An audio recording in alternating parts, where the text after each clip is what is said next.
From this moment on, you will now be known as Sharkbait. Sharkbait! Ooh-ha-ha! Welcome, brother Sharkbait. Sharkbait! Ooh-ha-ha! Enough with the Sharkbait. Sharkbait! Ooh, All right, everybody, so we've got the piece assembled and we're almost ready for standing. Now, what you want to do, and I learned this the hard way, and I've been taught like everybody's always taught, you want to give the piece a good sanding, at least a fine level of sanding, so that all of your pieces, all of the pieces of wood are a nice uniform finish. When you buy wood off the shelf, you notice that there's various grains. Some have different veins, those dark rings that create the vein, the grain rather. Those are a little tongue-tied.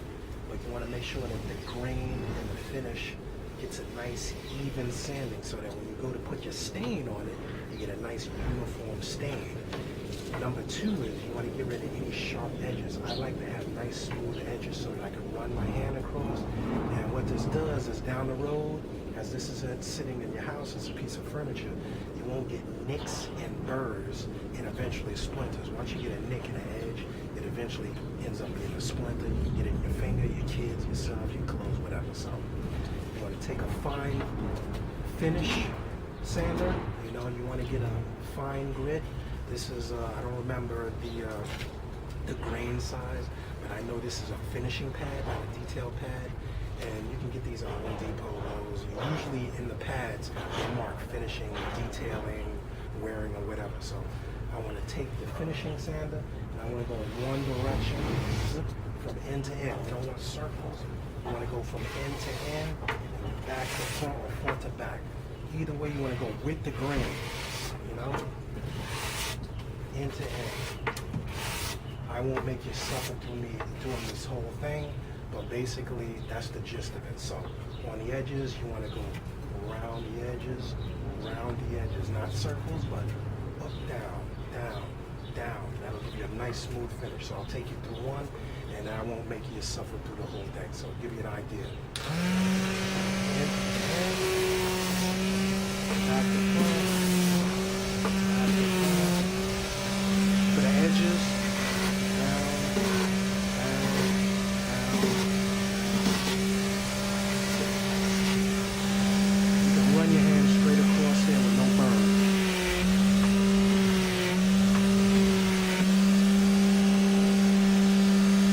I want to do the inside too.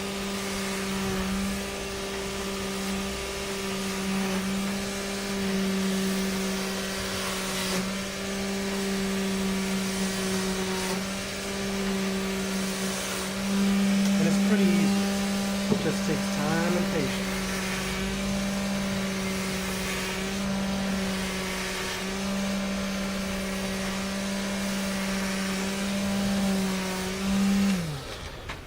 And in no time you have a nice clean finish. Look at this. I can run my finger through there with no worry about splinters. Nice and clean. And you'll notice the color has even become uniform. So when you get ready to put that stain on it, you can have a nice finished product. Right? So simple as that. I'm going to go through the rest of this, and then I'll be right back.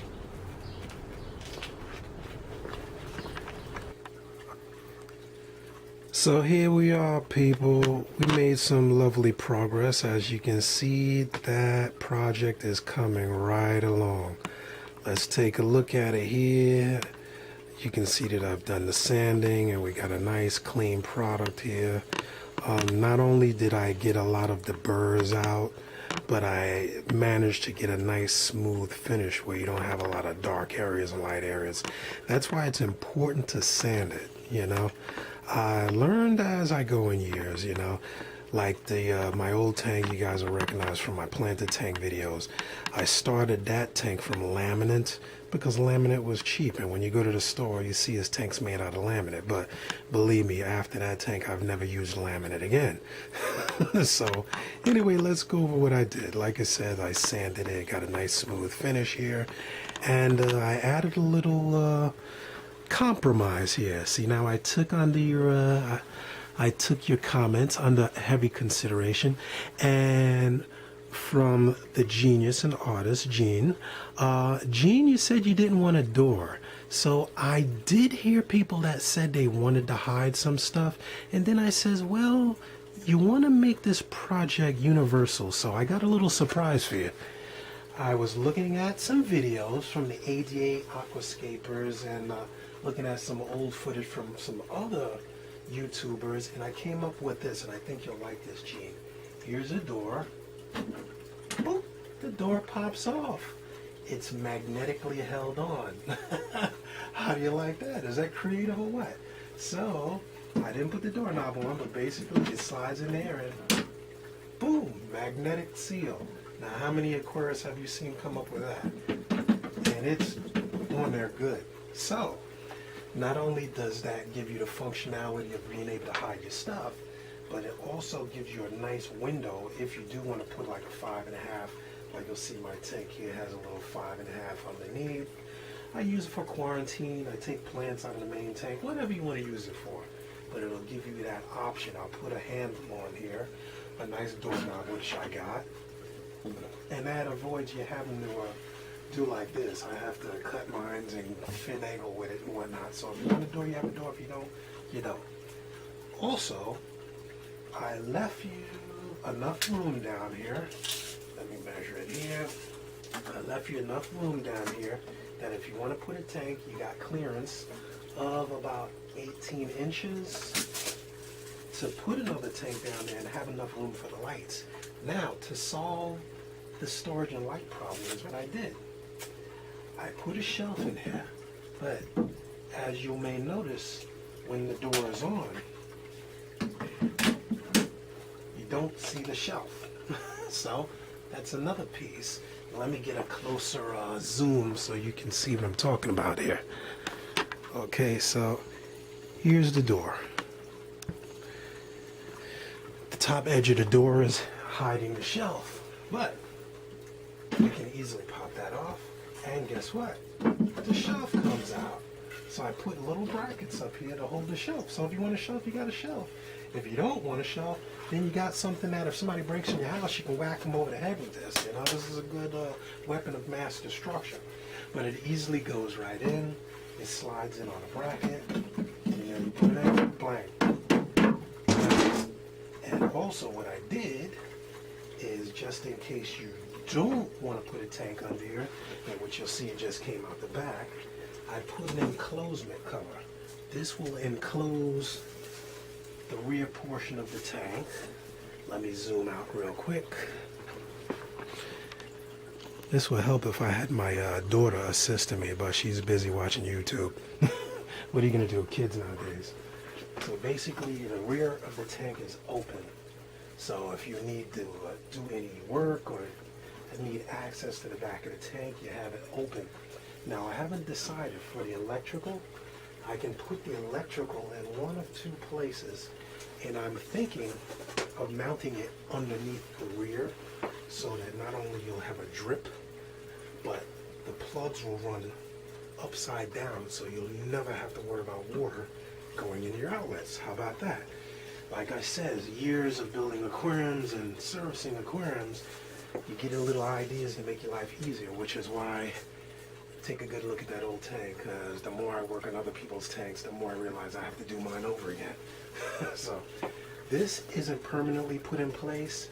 I just put it back there for temporary purposes. I'm going to put, maybe I only need 2 or 4 little turn screws in. I'm going to find the turn screws so that if you want to leave the back on, it'll fit right in here. I put a little notch on there where that'll just go into place. Blam, blam. And you call it a day, and it'll stay in there.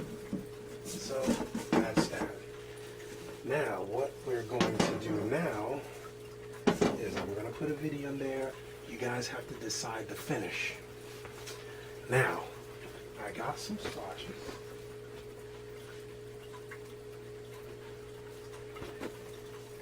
I heard a vote for white, but I've narrowed it down to 3 choices. I'm going to zoom out and give you a close look of the stand, zoom in rather. Then I'm going to give you a look at the 3 choices, okay? And I think it's looking really nice. I got the molding on the bottom. I ran out of glue filler, wood filler. Obviously, when you get ready to use something, you realize the tube is dried up. Don't you hate when that happens? So I gotta run out and get some more wood filler. That whole tube of it, what a waste. All the edges are nice and finished, so let me get you into these stain options. Yeah, sitting next to my old one, man, mine looks kind of crummy now. I don't know, I might have to keep this for myself, man. I'm looking at, and oh, FYI, this is made for a 10-gallon, but as you can see, I have a 20 extra high, and the dimensions for the footprint of the 20 extra high will fit in the same stand as a 10-gallon. They have the same dimensions except for the height. So keep that in mind. You can always swap out this 10-gallon tank for a 20 extra high, and you'll have something like what I have there, but the 2014 model. So let's take a look at those stains. Alright, so here we are. We're on the end of the project, and here are your 3 finishes. I had to narrow it down because I don't want you guys getting nuts. So we've narrowed it down to Summer Oak, Cabernet, or Ebony.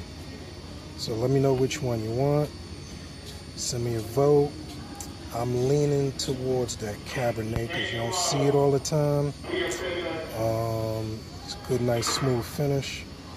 Let me know what you think, man. We're about to wrap this project up, all right? So, there are your choices: wood stain, Summer Oak, Cabernet, or Ebony.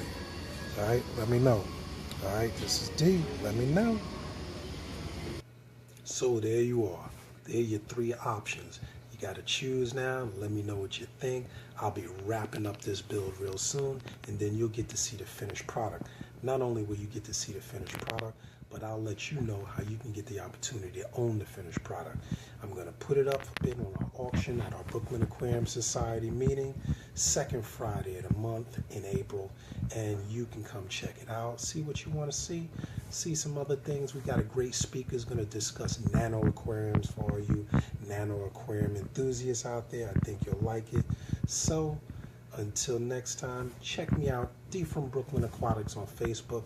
Also, give a shout out to the Brooklyn Aquarium Society page, Brooklyn Aquarium Society on Facebook.